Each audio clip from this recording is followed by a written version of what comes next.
Nous te disons merci, éternel notre Père. Nous te disons merci pour ton amour ce matin. Il est écrit dans ta parole, je suis dans la joie. Lorsqu'on me dit, allons dans la maison de l'Éternel. Merci parce que dans ta maison, il y a tout. Dans ta maison, il y a la paix. Dans ta maison, il y a la santé. Dans ta maison, il y a la joie. Car la joie de l'Éternel, c'est ma force. Amen. Ce matin, Éternel Dieu, nous nous sommes approchés de toi. Amen. Toi qui donnes la joie que le monde peut nous donner. Toi qui donnes la paix que le monde peut nous donner. Paix. Merci pour ton amour, Yahweh. Merci pour tes bontés infinies ce matin. Seigneur, nous nous recommandons entre tes saintes mains. Parle-nous, Seigneur, maintenant. Car la Bible dit, l'homme ne vivra pas de pain seulement, mais de toute parole qui sort de la bouche de l'Éternel. Je m'en vais maintenant détruire toutes les puissances maléfiques. Tout esprit qui n'est pas de toi enseigné. Tout ce qui ne confesse pas le nom de Jésus. Je le détruis au nom puissant de Jésus-Christ. Éternel, je proclame la Seigneurie de Jésus. Et nous t'acclamons très très fort. Toi le roi des rois, le Seigneur des seigneurs. À toi c'est la gloire, à toi la louange au siècle des siècles, au nom puissant de Jésus. Amen. Amen. Que le Seigneur soit loué, nous allons nous asseoir. Merci beaucoup. Alléluia.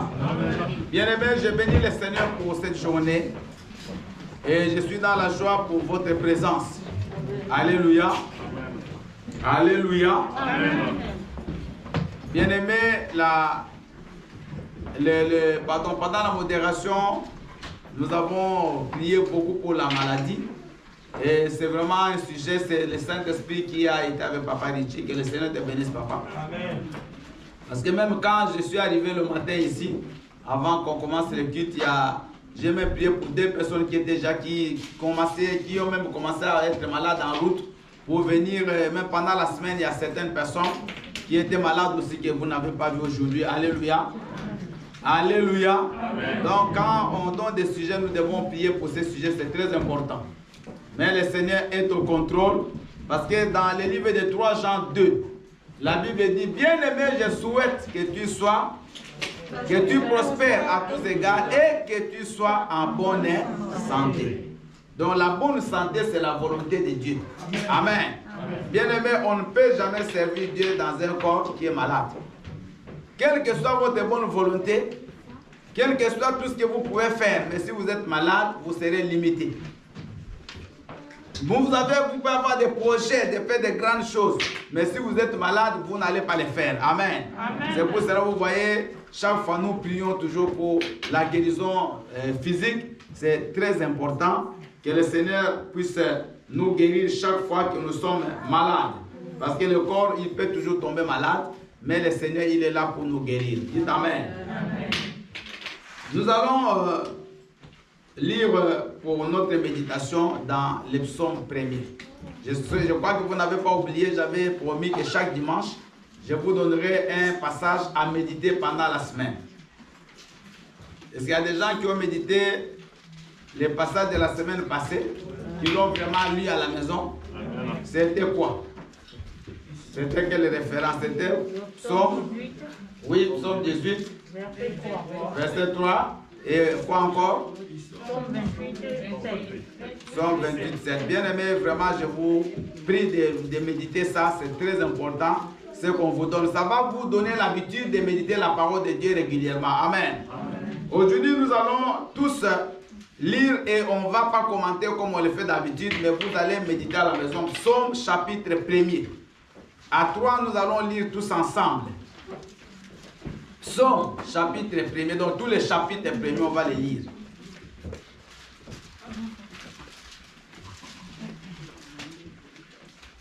C'est le psaume de David. Vous n'êtes pas encore là, on dirait. Est-ce qu'on peut se mettre debout par respect à la parole de Dieu? Chacun va lire dans sa Bible. Psaume chapitre 1er. Non, on commence au premier verset jusqu'à la fin. Quand on vous dit psaume chapitre 1er, c'est-à-dire vous lisez tous les chapitres. Amen. Nous allons lire 1, 2, 3. L'homme qui ne marche pas selon le conseil des méchants, qui ne s'arrête pas sur la voie des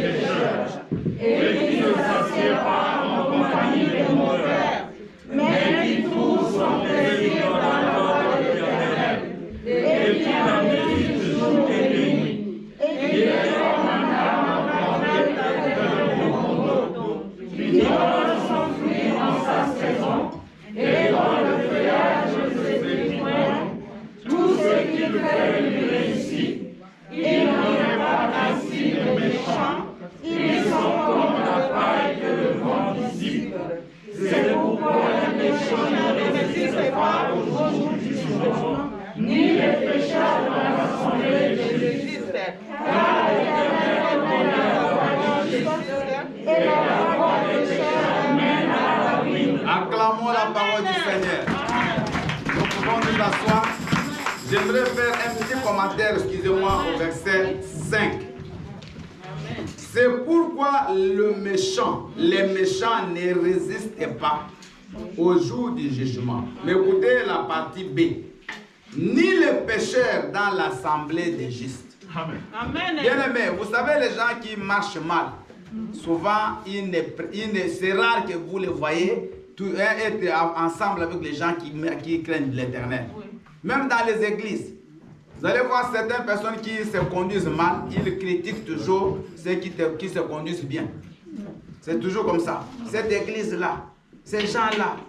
Parce que comme eux, ils trouvent que ce qu'ils font est bon, mais comme ça va à l'encontre de la loi de Dieu, et que peut-être à l'église, on reproche les choses que les gens font du mal, et ils ne sont pas à l'aise dans des assemblées où les gens craignent Dieu. Amen. Amen. Alléluia. Donc il y a certaines personnes que vous ne verrez pas ou qui vont toujours commencer à partir des églises. Ce n'est pas que les églises sont mauvaises, mais c'est parce qu'eux sont mauvais.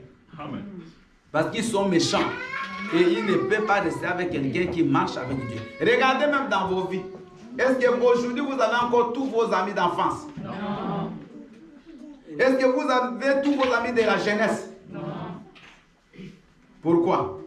Parce que vous êtes devenus méchants? Il y a des amis, vous ne leur avez rien fait. Mais vous avez remarqué qu'eux-mêmes, ils se sont éloignés de vous. Parce que vous avez fait du mal, non? Mais parce qu'ils ne supportent pas votre façon de vivre maintenant. Amen. Comme vous vivez maintenant avec Dieu, vous marchez dans la vérité, et ils sont toujours dans le mal, maintenant c'est toi qui es mauvais. Maintenant ça change de camp. Tu es mauvais parce que tu ne veux plus aller boire. Amen. Amen. Tu es mauvais parce qu'on t'invite à aller dans une boîte de nuit, tu refuses, tu deviens mauvais. Tu es mauvais parce qu'il faut commencer à critiquer les gens comme tu ne veux plus critiquer, tu es mauvais. Au travail, avant, tu étais parmi les gens qui critiquaient plus. C'est avec toi qu'on venait critiquer les directeurs. C'est chez toi qu'on venait toujours critiquer les autres. Maintenant, comme tu ne veux plus, tu es devenu un mauvais. Amen. C'est la même chose aussi dans les églises. Dans une église où on parle de la vérité, où on est vraiment strict avec le péché, les gens qui ne veulent pas se convertir eux-mêmes partent. Je vous dis. Amen. Alléluia. Amen. Quelqu'un qui est dans l'impudicité, dans l'adultère, quand vous dites que l'impudicité est mauvais, est-ce qu'il va rester encore dans cette église? Si au moins qu'il change. Mais s'il ne veut pas changer, il préfère partir. Parce qu'il y a ne vous en faites pas, il y a des églises où on encourage ces choses-là. Ça existe. Il y a une église où j'ai prêché avant. Le pasteur, un jour, j'ai prêché sur la sanctification. Le dimanche qui a suivi, on a pris un autre pasteur qui est venu pour détruire mon message. Dans la même église, le dimanche. Et la première chose qu'il a dit, vous croyez que la sanctification, c'est seulement ne pas faire l'impudicité? Donc, juste pour aller contre ce que je disais, parce que lui-même, le pasteur, était dans ces choses-là. Amen. Et là où je vous dis, on l'a chassé de l'église. Donc, bien aimé, il faut faire attention. L'assemblée des saints, c'est pour les saints. Amen. Amen. Amen. Alléluia. Amen. Donc, si on vous parle la vérité, ne soyez pas fâchés. Au contraire, regardez dans votre cœur. Si ce qu'on dit est vrai, répandez-vous. Amen. Au lieu de vous fâcher contre la prédication, parce que ce n'est pas contre la prédication, c'est contre Dieu que vous vous fâchez. Et la Bible dit que même au jour du jugement, ils ne résistaient pas. C'est-à-dire que tous les méchants au jour du jugement, ils auront où? En enfer. Ça, ce n'était pas notre message. Acclamons le Seigneur. Aujourd'hui, nous allons parler d'un message, on va vraiment causer. Alléluia. Amen. Nous allons parler d'un message important. Le message d'aujourd'hui, le thème, c'est les bienfaits ne meurent jamais. Dites Amen. Amen. Dis les bienfaits ne meurent jamais. Alléluia. Les bienfaits. Maman, papa, mon frère, tout ce que nous faisons de bien ne meurt jamais. Tôt ou tard, tu les récolteras. Si pas toi, peut-être des générations après toi vont récolter ce que tu fais. Bien aimé, nous devons vivre dans la pensée de Jésus. Alléluia. Nous devons vivre comme Dieu vivait. Aujourd'hui, bien aimé, beaucoup de chrétiens, ils se relâchent à faire le bien. Il y a beaucoup de gens qui avaient bien commencé à faire le bien, mais à un moment donné, à cause des déceptions du monde, on se relâche. Mais la Bible nous dit clairement que nous ne devons jamais nous relâcher. J'aimerais vous dire une chose. S'il y a quelqu'un qui ne peut jamais avoir la dette d'une personne, c'est Dieu. Amen. Quand vous faites du bien, c'est comme si bien aimé vous endettez Dieu. Quand vous faites du bien, c'est Dieu maintenant, c'est Dieu, donc la dette là, c'est Dieu qui doit la payer. Or, comme Dieu ne peut pas avoir la dette de quelqu'un, Dieu te les rendra. Vous savez, aujourd'hui, tu peux donner quelque chose à quelqu'un, tu crois que c'est à la personne que tu as donné. Or, c'est à Dieu que tu as donné. La Bible dit qu'il y a même certaines personnes qui croyaient avoir reçu des gens chez eux, mais ils avaient reçu des anges. Alléluia. Alléluia. Et essaie un peu de regarder le frère ou la sœur qui est à côté de toi. Juste un petit coup d'œil. Alléluia. Qui peut me montrer Dieu? Qui peut me montrer Dieu? Maintenant là. Nous sommes venus prier qui? Dieu. Est-ce que vous pouvez me le montrer? C'est mon frère qui est à côté. Est-ce que vous le voyez? Non, moi je ne vois pas. Vous ne voyez pas Dieu? Oui, c'est pas. Alléluia! Il y a quelqu'un qui est venu là poser la question à Jésus. Il dit, Seigneur, montre-nous ton Père. Et cela nous suffit. Écoutez la réponse de Jésus. Depuis longtemps, je suis avec vous. Vous me demandez que je vous montre mon Père. C'est lui qui m'a vu, a vu mon Père. Alléluia. Maintenant, je vous pose la question. Qui peut me montrer Dieu? Mais vous avez des doutes pour moi. Non. Alléluia. Si tu veux voir Dieu, c'est ton frère. C'est à travers ton frère que tu vas le voir. Amen. Alléluia. Quand vous venez donner les offrandes, vous donnez à qui? Et vous avez déjà vu Dieu descendre et prendre des offrandes. Mais qui va les prendre? Ce sont les bien-aimés qui font les finances ici. Amen. Mais eux, ce n'est pas eux. Mais vous n'avez pas donné à eux. Même quand vous donnez, ce n'est pas moi que vous donnez. Mais vous donnez à qui? À Dieu. Mais Dieu, vous le verrez, écoutez, vous ne le verrez jamais de ça. Mais Dieu est là. À travers moi, Dieu est là. À travers vous, Dieu est là. Alléluia. Donc, dès que vous faites quelque chose du bien, sachez que vous le faites à qui? À Dieu. Et Dieu, il ne peut jamais, bien aimé, rester avec votre dette. Mon message de ce matin, c'est que nous puissions changer de cœur. Les chrétiens, bien aimés, ne doivent pas vivre comme les païens. Les chrétiens ne sont pas comme tout le monde. Les chrétiens, bien aimés, marcheront les principes de Dieu. Maman aimée, vous allez nous lire Galates chapitre 6, le verset 9. Papa Richie, vous allez préparer le livre de Josué, chapitre 2, 4, Galates, Josué, oui, c'est Galates, donc Josué 2, 4,21 à, non, 24 à 25. Papa Samba, vous préparez s'il vous plaît. Josué 6, 22 à 26. Maman Aimée va nous lire, ça c'est les textes qui vont nous introduire au message. Après nous allons vous lire petit à petit. Galates chapitre 6, le verset 9. Alléluia. Amen.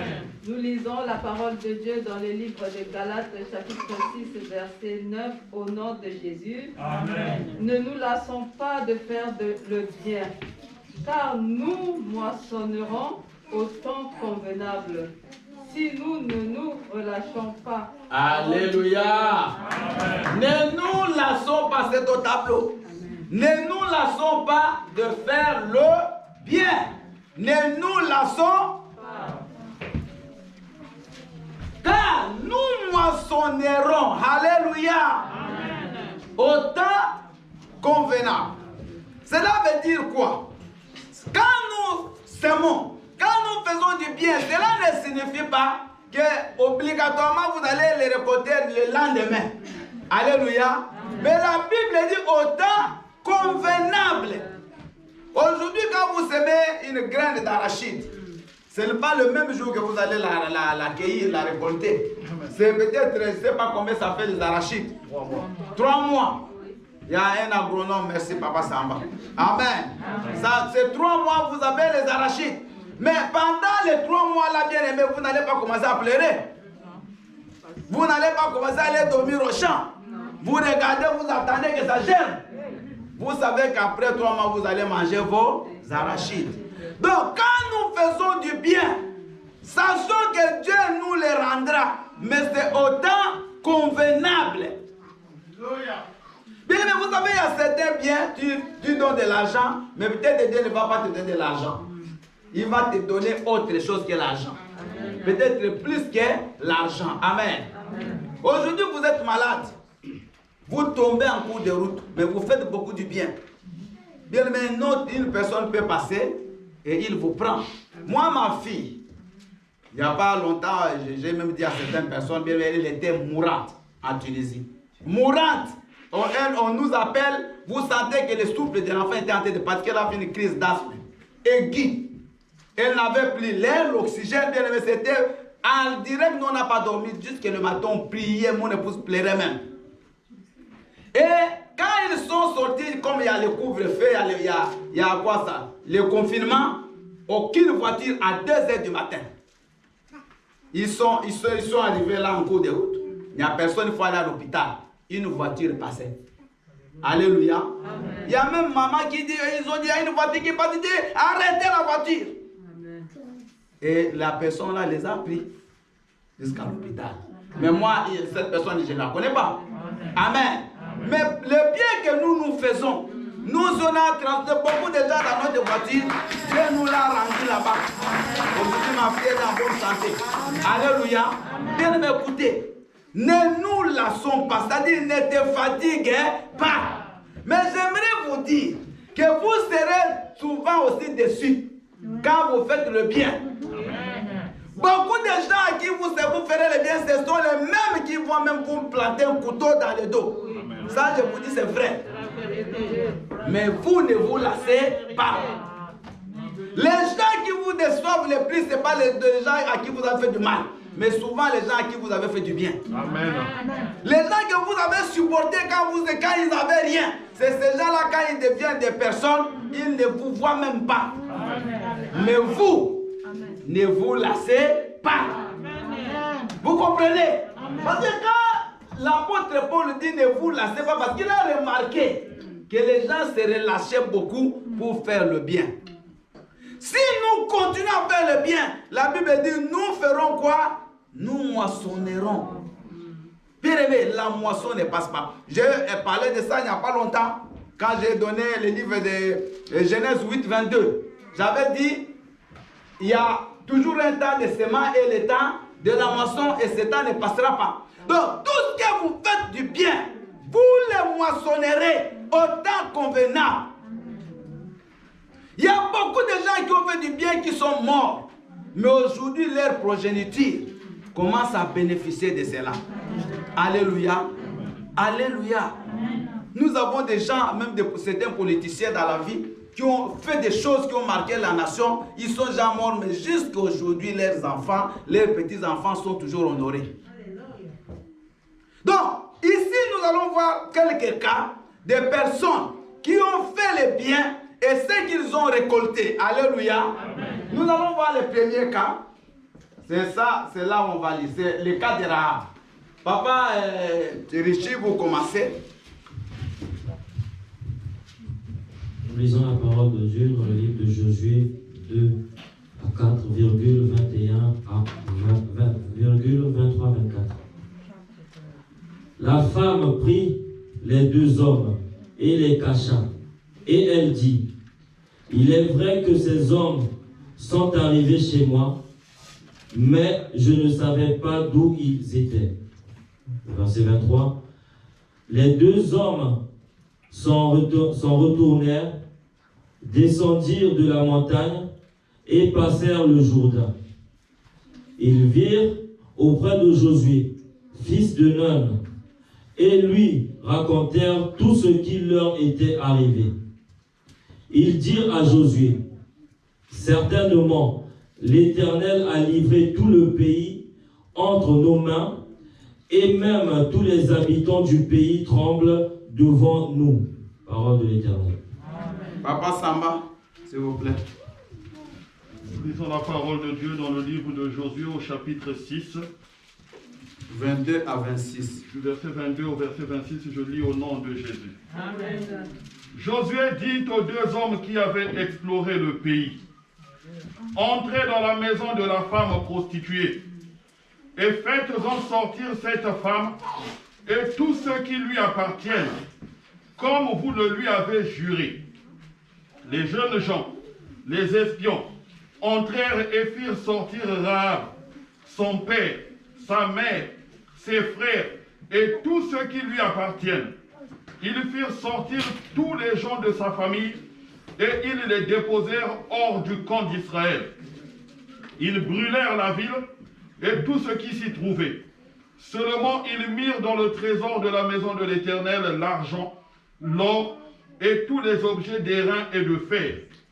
Josué laissa la vie à Rahab la prostituée, à la maison de son père et à tous ceux qui lui appartenaient.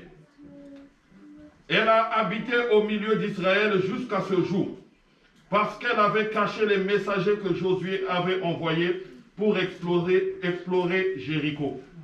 Ce fut alors que Josué jura, en disant, « Maudit soit devant l'Éternel l'homme qui se lèvera pour rebâtir cette ville de Jéricho. Il en jettera les fondements au prix de son premier-né, et il en posera les portes au prix de son plus jeune fils. » Parole du Seigneur. Alléluia. Acclamons la parole du Seigneur. Excusez-moi, est-ce que tout le monde peut lire au tableau?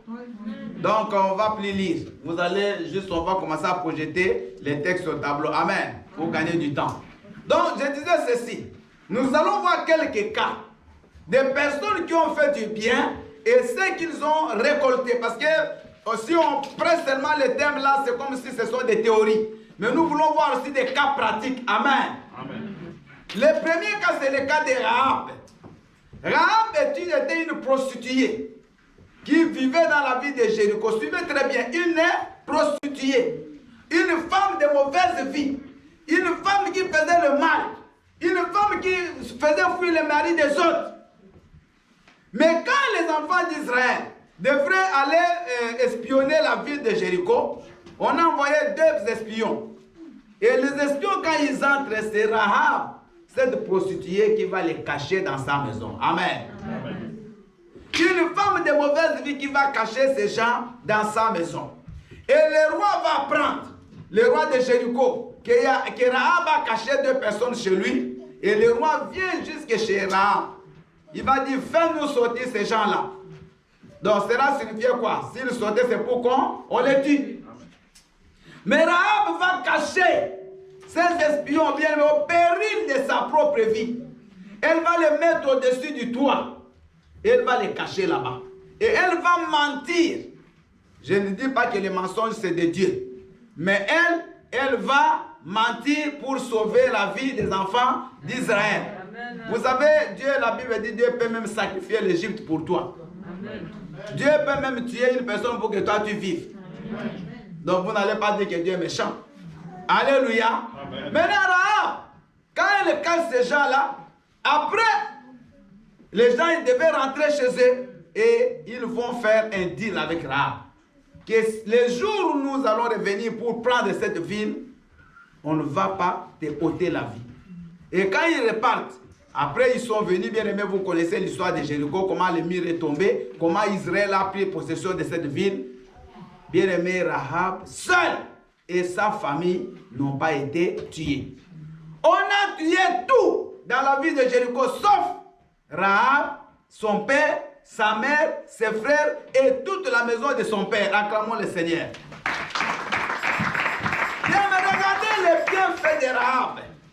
Ça n'a pas sauvé seulement Rahab, mais ça a sauvé aussi sa famille. Donc, le bien que toi tu fais aujourd'hui, peut-être bien aimé, c'est toi qui le fais seul, mais les récompenses, c'est peut-être toute ta famille un jour qui va en bénéficier. C'est peut-être ton mari qui va en bénéficier. Maman, tu fais du bien aujourd'hui aux gens, mais ton mari peut être dans une situation difficile, mais Dieu se souviendra de ce que toi tu fais. Ton épouse, Dieu se souviendra des enfants. Vous ne suivez pas les enfants tous les jours. Quand les enfants vont à l'école, vous n'êtes pas derrière eux. Alléluia. Vous ne savez pas qu'est-ce qui peut arriver à l'école. Nous apprenons, mais il y a des enfants qui tombent, qui se cassent les dents, qui ont des accidents. Il y a des gens qui se noient dans l'eau, qui font beaucoup de choses. Mais Dieu les protège à cause de ce que vous faites. Donc, chaque fois que nous posons des actes, ne voyons pas seulement nous, mais regardons ceux qui sont après nous. Parce que ce que tu fais aujourd'hui, tu les récolteras à travers eux. Si vous semez aujourd'hui un manguier, bien même si vous êtes mort, mais vos enfants vont toujours continuer à manger ces mangues-là. Alléluia. Vos petits-enfants aussi pourront toujours manger ces mangues. Aujourd'hui, il y a des gens qui ont construit des maisons. Mais ces maisons, vos parents ont laissé des maisons. Aujourd'hui, peut-être c'est vous qui prenez l'argent des locataires. Mais vous n'avez pas contribué. Mais il lui a fait une bonne chose et c'est tout le monde qui a bénéficié. C'est ça, bien aimé, même dans les choses de Dieu. Rahab, une prostituée, mais elle avait un bon cœur. Mais aujourd'hui, beaucoup de chrétiens n'ont pas ce bon cœur-là. Alléluia. Je vous dis vrai. Bon, je ne dis pas les chrétiens, mais les soi-disant chrétiens n'ont pas ce bon cœur. Les gens sont très durs, très enfermés, trop, je ne sais pas comment les qualifier. Mais Rahab, une mauvaise femme, mais elle a pu recevoir des gens. Et quand il fallait qu'on fasse la vengeance, c'est Rahab qui a été sauvée. Vous savez, à la fin, la même Rahab là, elle a épousé Salmon. Et Salmon, c'était le père d'Obed. Et Obed, c'était le mari de Ruth. Et Ruth a donné... Non, je confonds. Bon, de toute façon, il y a dans la génération de Jésus, il avait épousé Salmon. Mais Salmon, c'était un, comment on les appelle avant, un ascendant. C'était un ascendant de Obed. Et à la fin, c'est Obed a eu, je crois, Isaïe, le papa de David. Oui, c'est comme ça. Et David, après, c'est Jésus qui est venu. Donc, Rahab, la prostituée là que vous voyez dans la généalogie de Jésus, elle est là. Donc, parmi les ancêtres de Jésus, nous voyons aussi Rahab. Acclamons Jésus-Christ. Alléluia. Elle a fait un bon acte. Elle a caché des espions. Elle a protégé la vie des gens. Mais regarde bien aujourd'hui, son nom est écrit dans la Bible. Vous croyez que c'était la seule femme prostituée de l'époque? Mais elle a fait un bon acte. Fais des bons actes, maman. Ton nom, même si on ne va pas l'écrire dans la Bible, mais on peut aussi l'écrire dans des livres. Même si on ne l'écrit pas dans les livres, mais on peut en parler. Même si on n'en parle pas, mais Dieu lui-même se souviendra. Alléluia. Et c'est vous comprenez ce message. Ne nous lassons pas. Faisons du bien. Et ne te fatigue pas à faire le bien. Continue à le faire. Quel que soit ce que ça peut te coûter. Fais toujours le bien. Ne fais pas le bien un moment. Après tu t'arrêtes. Parce que tu risques de ne rien récolter. La Bible dit nous récoltons si nous ne nous lassons pas. Amen. Donc si tu te lasses, si tu te fatigues, tu ne récoltes pas. Vous savez, il y a des femmes qui n'ont pas eu d'enfants, mais qui ont élevé des enfants des autres. Comme s'ils étaient ses propres enfants. Et ces enfants-là ont aidé cette maman-là, plus que peut-être les femmes, les mamans qui ont même eu des enfants biologiques comme ça. Les enfants bien-aimés dans la vie, un enfant que tu élèves, ce n'est pas seulement... Donc, un enfant qui peut aider son parent, ce n'est pas seulement celui que tu as mis au monde. Amen. J'aimerais que vous puissiez enlever cette pensée-là. Alléluia. Est-ce que vous me suivez? Il y a des enfants biologiques que des mamans ont mis au monde, mais qui ne reconnaissent même pas les parents, qui ne les regardent même pas, qui ne les visitent même pas. Il y a une dame ici qui a dit une fois à mon épouse, elle dit, moi je croyais que j'ai mis des enfants au monde, mais ce sont des cochons. Vous comprenez le langage? C'est-à-dire quoi? Qu'elle en a marre. Donc ces enfants ne s'occupent pas d'elle. Mais elle a eu 9. Personne ne s'occupe d'elle. Mais nous avons vu des femmes qui ont élevé des enfants qui n'ont pas mis au monde. Mais quand vous regardez la complicité de cette femme, vous n'avez pas idée. Alléluia. L'enfant bien-aimé, c'est celui qui... On est enfant de la personne qui vous aime. Si vous êtes un parent que vous aimez cet enfant, il te reconnaîtra. Alléluia. Si vous lui donnez l'amour, il va te reconnaître. Donc, bien-aimé, Rahab a fait une bonne chose. Nous passons à la deuxième personne, Ézéchias. Ézéchias, il était roi. On va lire au tableau. Papa, vous pouvez projeter la référence. Ézéchias, 2 Rois, chapitre 20, 1 à 6. Alléluia. Amen. Ézéchias. C'est ça. Donc, nous voyons bien aimé l'histoire d'Ézéchias. Ézéchias, c'était un roi en Israël. Mais il est devenu roi à 25 ans, trop jeune. Mais il avait quelque chose de bien qu'Ézéchias a fait. La Bible dit qu'Ézéchias, c'est lui qui a détruit le haut lieu. Il a battu les idoles. Il a renversé bien aimé les endroits où on allait adorer Baal. Il a remis Israël sur le bon chemin. Parce qu'à l'époque, avant Ézéchias, le peuple d'Israël bien aimé marchait dans le péché. Les rois qui étaient avant Ézéchias, c'était des rois qui se prosternaient devant les idoles.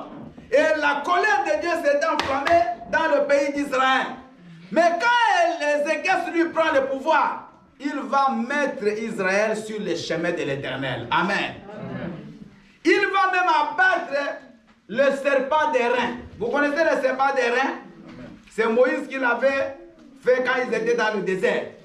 Moïse avait dit, celui qui va regarder à ce serpent, il sera guéri. Mais après Moïse, c'était la préfiguration de Jésus-Christ. Et après Moïse, les enfants d'Israël ont commencé vraiment à adorer les serpents.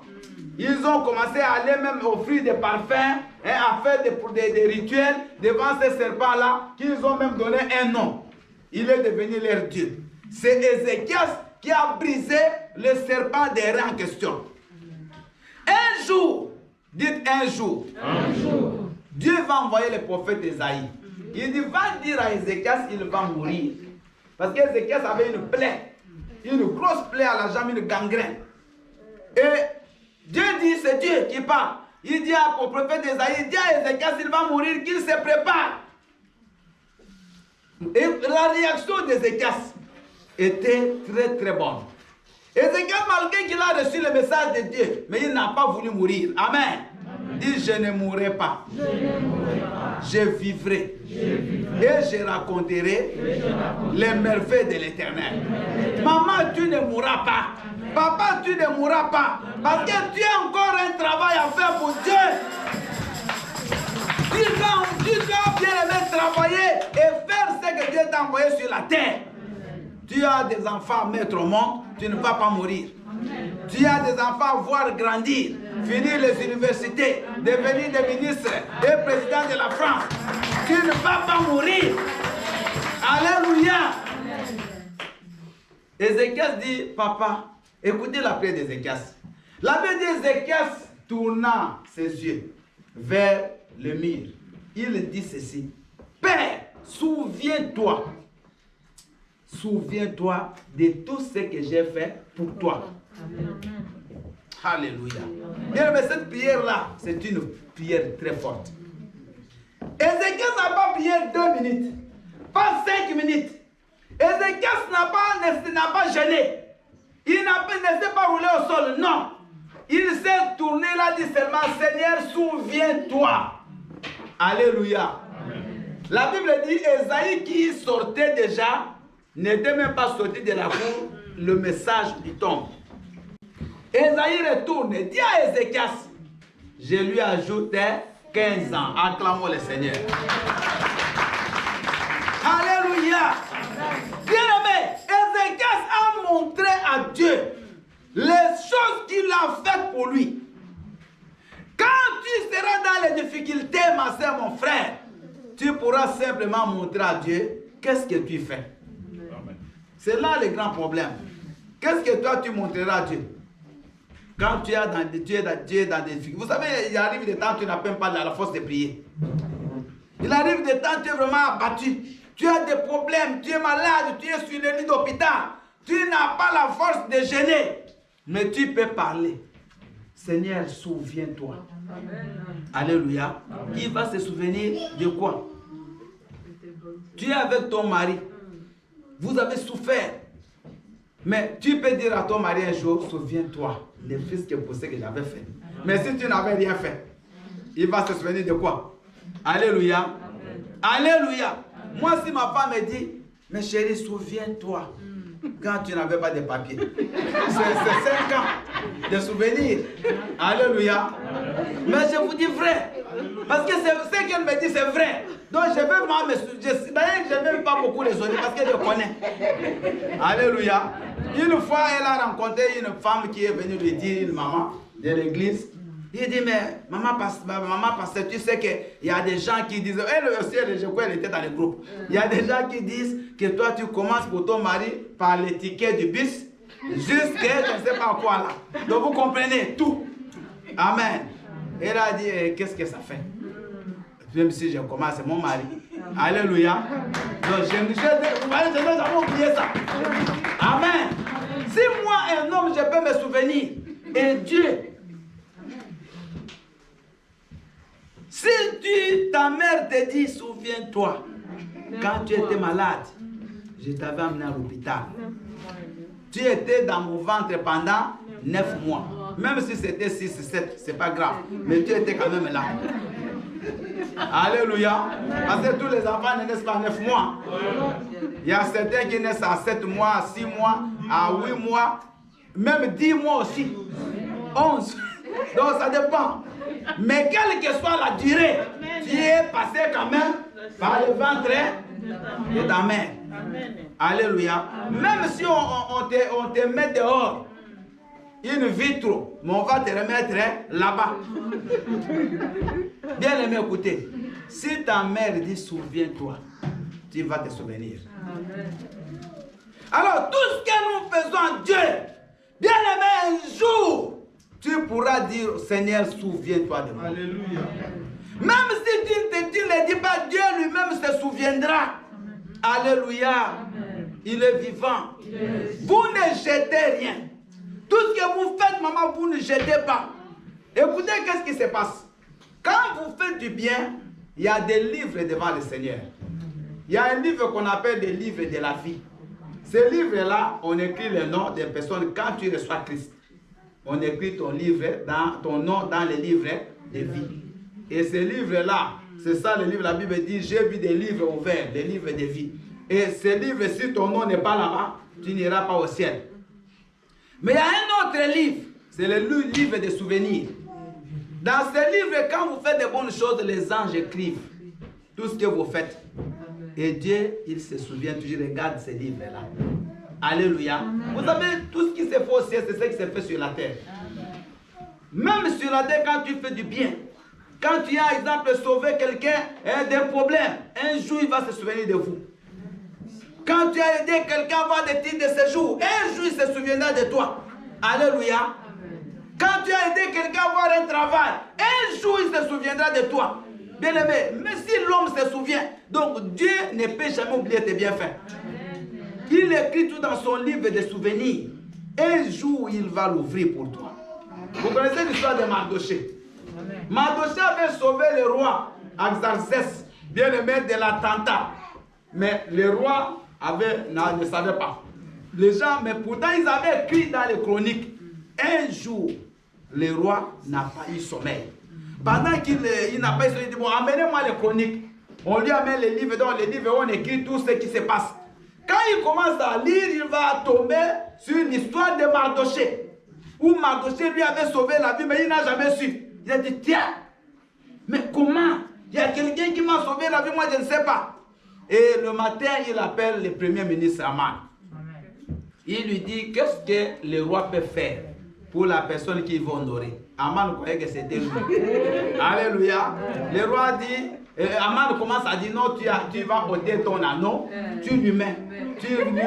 On va prendre le cheval là du roi, on le mettra. Et quelqu'un devant, il va commencer à crier, voici comment on fait avec la personne que le roi honore. Le roi dit, bon, Aman, fais tout ce que tu as dit pour Mardoché. Bien, mais c'était un chaos technique. Oh, Mardoché, c'était Aman, pour lui, Mardoché était son ennemi mortel. Et vous voyez comment Dieu peut humilier quelqu'un? Mais quand tu fais du bien, Dieu va humilier tes ennemis. Je vous dis, frère, quand tu fais du bien, les gens qui voulaient ta mort, ce sont les mêmes personnes qui seront à ton service. Ne vous lâchez pas. Que le diable ne te décourage pas, maman. Vous savez, même dans les églises, il y a des gens qui font du bien, il y a d'autres qui vont tourner derrière. Mais qu'est-ce que toi tu crois? Tu vois dans cette église seulement toi qui as l'argent? C'est seulement toi. Tout le monde là, ils ont l'argent. Mais ils gardent leur argent. Tout là, tu vas aller enrichir ces pasteurs. Les gens viennent toujours parler. Mais je vous dis des choses réelles. Alléluia. Quand quelqu'un qui donnait, il ne donne plus. Parce qu'on lui a donné le venin. Amen. On t'a donné quoi? Vous savez, nous avons deux oreilles. Il y a la première oreille. La première oreille, c'est celle qu'on écoute la voix de Dieu. Mais la deuxième qu'on ne voit pas, mais elle est aussi là. Elle écoute la voix du diable. Et c'est celle-là qui est la plus grande. Elle l'écoute trop. Tu vas voir quelqu'un qui était zélé, qui s'engageait dans l'œuvre de Dieu. Mais qu'est-ce que tu crois? Tu crois que ça dans cette église, c'est taillé en t'aime pas là-bas. Et toi aussi tu écoutes. Tu commences à te refroidir. Tu commences à ne plus donner, maman. Tu ne donnes pas au pasteur, tu donnes à Dieu. Mais ici on parle de qui? Qui va te donner? Qui n'oublie pas les bienfaits? C'est moi? C'est Dieu. Même si moi je ne me souviens pas, mais Dieu il voit. Alléluia. Quand vous êtes fidèle à votre dîme, moi je ne sais même pas les gens qui donnent la dîme. Donc je ne connais rien. Mais Dieu il voit. Quand on met les enveloppes, même si tu n'écris pas ton nom, Dieu il connaît. Et ça c'est la dîme de maman Aimée. Ça c'est la dîme de maman Marie-Thérèse. Ça c'est de papa Luc. Il connaît. Amen. Et c'est lui aussi qui va te bénir. Amen. Il y a des gens, écoutez-moi, dans les églises qui sont des serpents. Qu'est-ce qu'ils font? Il vient, il te décourage toi. Mais lui il continue à faire. Oui, c'est la vérité. Alléluia. Il y a certaines personnes, quand ils te voient proche du pasteur, ils font tout pour t'éloigner. Mais lui, il reste là. Lui, il ne parle pas. Attention aux serpents. Amen. Amen. Est-ce que vous m'avez suivi? Amen. Attention aux serpents. Maman, de toute façon, c'est ton argent. Si tu veux donner ces pommes de quelqu'un, c'est pour toi, c'est ta richesse, c'est tes biens. Quand tu viens chez toi, bien, mais la plupart, on sait qu'on est ici. Alléluia. Amen. Tu viens, si tu as ton zèle, c'est ton argent. Mais pourquoi quelqu'un va commencer à te contrôler comme si tu deviens son enfant? Mais je ne comprends pas comment les gens, le diable malmène les gens dans les églises. Alléluia. Tu as connu la personne ici. Mais tu commences à l'influencer pour qu'elle fasse ce que tu veux. Amen. Tu commences à détourner les gens sur les chemins que Dieu les avait tracés. Bien aimé, ne tombez pas dans les pièges des gens. Amen. Chacun venait avec un objectif, c'est chercher son Dieu. Amen. Et aller au ciel. Amen. Alors si toi tu tombes dans les pièges, mais la personne qui te fait tomber, elle ne tombe pas. Elle est bien assise, stable. Mais elle... Allez, quitte là-bas. Quitte là-bas. Moi j'y suis et j'y reste. Allez, vous, allez-y. Et toi aussi. Là, on m'a fait ceci. Là, on m'a insulté. Bien, mais moi, si on m'insulte, je reste toujours là. Je ne parle pas. Alléluia. Je ne parle pas. Parce que dans la maison de Dieu, il y a du pain en abondance. Dans la maison de mon Père, il y a du pain en abondance. J'irai où? J'irai où? Alléluia. Alléluia. Qui est venu ici suivre quelqu'un, qu'il monte son bras, son doigt, pardon. Qui est venu ici pour suivre quelqu'un, plaire à quelqu'un? Qui est venu pour plaire à Dieu? Alors attache-toi à qui? Amen. On va fermer ses oreilles au nom de Jésus. Amen. Ces oreilles-là que le diable ouvre là. Amen. Alléluia. Amen. Donc quand tu appelles, tu ne dis rien de bien. Toujours décourager les gens. Amen. Mais tu ne vois pas. Alléluia. Mais comment tu deviens aveugle? Tu étais intelligent avant. Comment t'as embobiné là-bas? Personne ne t'a embobiné. Tu fais là ce que tu trouves bien pour toi. Alléluia. Amen. Alléluia. Bien aimé, ça faisait des années, depuis 2010, je venais prier dans cette salle. J'étais là au fond. Pendant 5 ans, ici, dans cette salle, je suis pasteur de mon état, avec une longue expérience derrière moi. Amen. Quand je suis arrivé, moi j'ai connu des églises depuis des années 87. Mais j'étais là. Les gens, j'ai des amis pasteurs qui m'ont dit, mais qu'est-ce que tu vas faire là-bas? On t'humilie. On ne te reconnaît pas. J'ai dit, moi, je reste là-bas. Parce que j'ai compris. Il y a un message que j'écoute là que je n'ai jamais entendu. Malgré que je suis pasteur, je reste. Alléluia. Moi, je dis des choses qui sont vraies. Et je suis resté. Aujourd'hui, je prêche où? Ici, dans la même salle. Est-ce qu'il y a quelqu'un qui viendra me dire, va te mettre là-bas? Bien aimé, écoutez, n'écoutez pas les gens. Amen. Si tu trouves que ce que tu fais bon, fais-le. Si tu trouves que là où tu pries c'est bien, continue à prier. Amen. Parce qu'il y aura toujours une récompense après. Amen. Alléluia. Amen.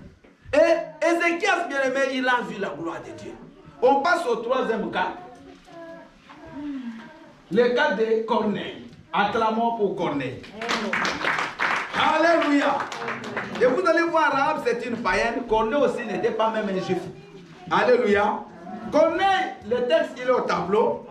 Nous sommes dans le livre des Actes des Apôtres, chapitre 10, du 1er verset au 4e verset. Corneille était un centenier romain. C'était un militaire, un soldat. Mais Corneille, la Bible dit qu'il faisait beaucoup d'aumônes aux pauvres.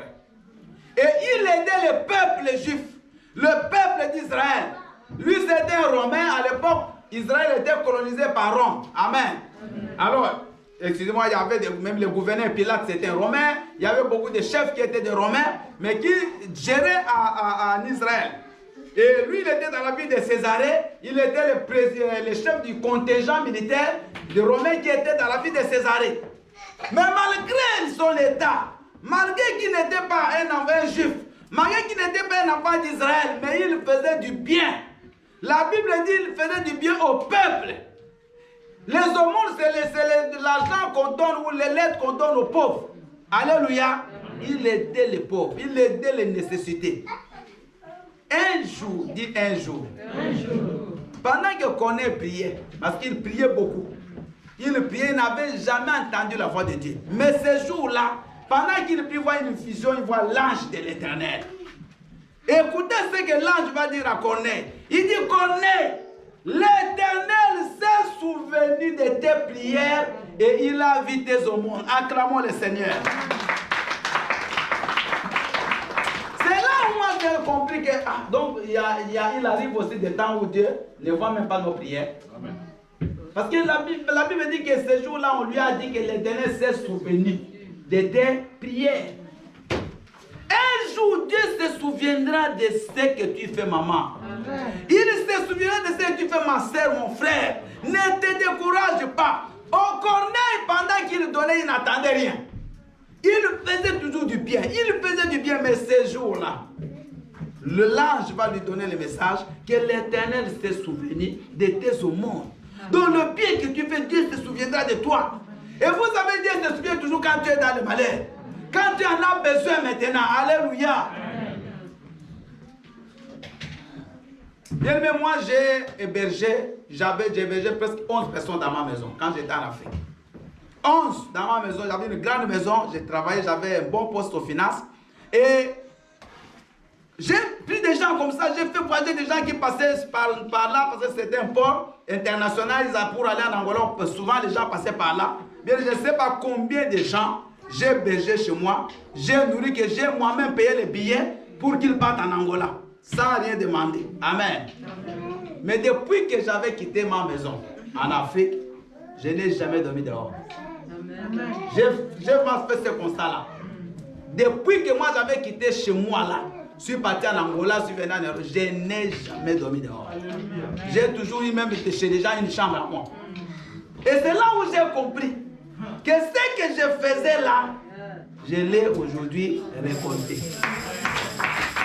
Alléluia. Vous savez, quand beaucoup de gens sont en Europe, ils souffrent. Moi, je n'ai jamais souffert. Jamais.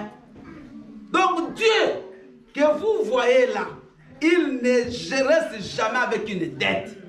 L'homme restera avec ta dette, mais pas Dieu. Ne te fatigue pas, papa. Maman fait toujours le bien. Que les gens te rendent la monnaie du singe, mais toi fais le bien. Continue à le faire. Et le Seigneur que tu sers, un jour il se souviendra de toi. Comme il s'est souvenu de Corneille. Il a dit l'Éternel s'est souvenu de tes aumônes. Et vous savez, à la fin, Dieu a envoyé l'apôtre Pierre. Bien aimé, l'apôtre Pierre, ce n'était pas n'importe qui. L'apôtre Pierre, c'est lui, bien aimé, qui a parlé le jour de la Pentecôte. C'est lui qui était le plus vu de tous les apôtres. L'apôtre Paul pouvait parler. Pierre, pardon, la personne devient aveugle. Pierre, quand il passait, on prenait des malades. On les couchait là-bas, il passait seulement, il ne touchait pas l'ombre de Pierre, il guérissait les malades. Mais Dieu envoie Pierre pour aller parler de Jésus à Corneille. Et Corneille est devenu chrétien. Il a même été baptisé du Saint-Esprit avant même qu'il entre dans l'eau. Acclamons le Seigneur. Alléluia. Donc Corneille, c'est comme nous. Si nous aussi nous faisons du bien, un jour Dieu se souviendra, papa. Alléluia. Dieu se souviendra. J'avais perdu mon fils, je crois, en 2012, ici à Toulouse. Moi, j'étais ici, l'enfant de mon fils de 10 ans, en Afrique. Je n'avais rien. Mon épouse était même en déplacement. Elle était à Paris, je crois. J'étais seul à la maison. Je suis nouveau, 2 ans en France. Pas de papier, pas de travail, rien. Et tu as un enfant qui meurt, il faut l'enterrer. Alléluia.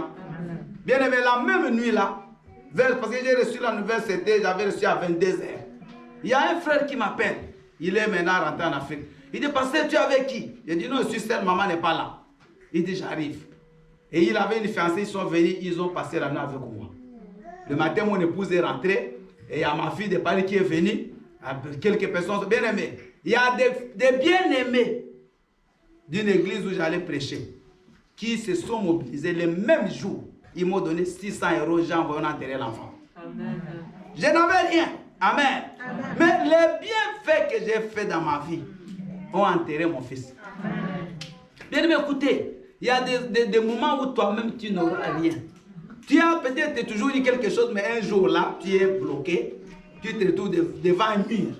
Mais c'est ce jour-là où Dieu interviendra. Amen. Ne néglige pas les autres. Ne crois pas que tu te suffis. Ne crois pas parce qu'aujourd'hui tu gagnes 2000 € que ta vie c'est 2000 €. C'est faux. Parce que tu auras toujours besoin d'aider quelqu'un. Tu auras toujours besoin de l'aide des nôtres. Mais Dieu ne suscitera les gens que quand toi aussi tu as fait quelque chose. Ne crois pas que Dieu il est juste. Si toi tu ne fais rien, ces jours-là tu te retrouveras aussi seul. Vous me suivez? Amen. Ne croyez pas que quand vous donnez, vous jetez. Non, vous s'aimez. Donc quand on donne, on fait quoi? On s'aime. Le dernier exemple, on connaît très bien, c'est une femme qui a toujours marqué les esprits, c'est Tabitha. Dorcas. Alléluia. Amen. Dorcas, vous allez lire dans les livres des Actes. On va balancer ça, Actes chapitre 9, 36 à 42. Bien aimé, Tabitha, c'était une femme qui faisait des tuniques. Elle faisait des habits. Et elle distribuait ses habits aux pauvres, aux veuves. Un jour, Tabitha va tomber malade et elle va mourir. Bien aimé, la mort, elle peut frapper tout le monde. Tabitha qui était une sainte, qui craignait Dieu, mais elle va mourir. Bien aimé, regardez ce qui va se passer. Tabitha mère, donc elle ne peut pas parler comme Ézéchias. Ézéchias, lui, il avait prié. Amen. Mais Tabitha ne peut pas prier parce qu'elle était morte. Mais d'autres personnes vont commencer à se tourmenter à cause de Tabitha. La Bible dit, comme Pierre n'était pas loin de Joppé, on va envoyer des gens là où Pierre était.